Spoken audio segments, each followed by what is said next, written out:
Self-employed small businessman since age 21.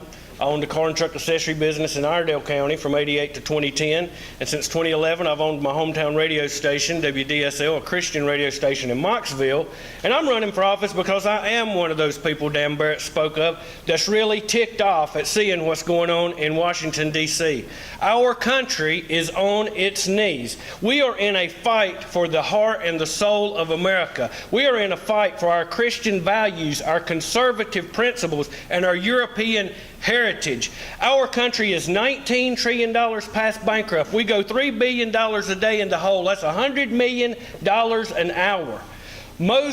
Over half of the school students in public schools today are so poor they qualify for subsidized lunches.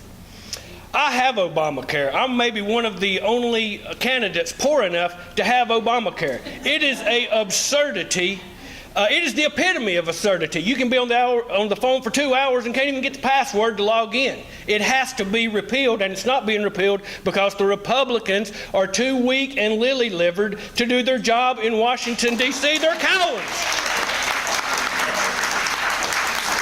We need drastic change in Washington, D.C. We need someone to go there and truly fight for the hard-working, middle-class Americans. Everybody in this room, we've got one thing in common. We all want secure borders. We all want a vibrant economy. We all want the debt reined in. It doesn't happen year after year, election after election. Do you know why? It is because our servants have become our masters. They do not follow the will of we the people.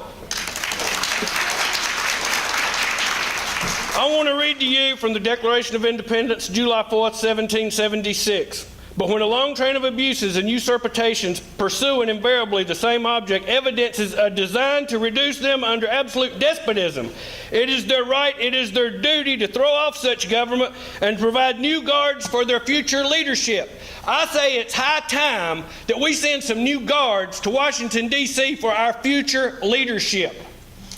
If you have really had enough of being sold out, if you're tired of seeing your children handed a lower living standard with skyrocketing debt and wide open borders, then I ask for your support, because I believe it's a travesty what we're handing off to our future generations. And the truth of the matter is that the politicians in Washington, D.C.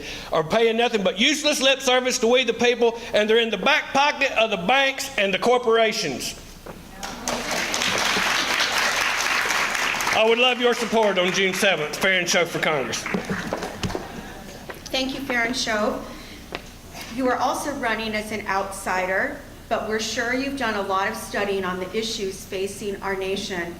In your view, what's the largest threat to the United States, and what will you do about it if elected? Our largest threat to the United States of America today is not in Afghanistan, it's not in Iraq, it is the leaderlessness in Washington, D.C.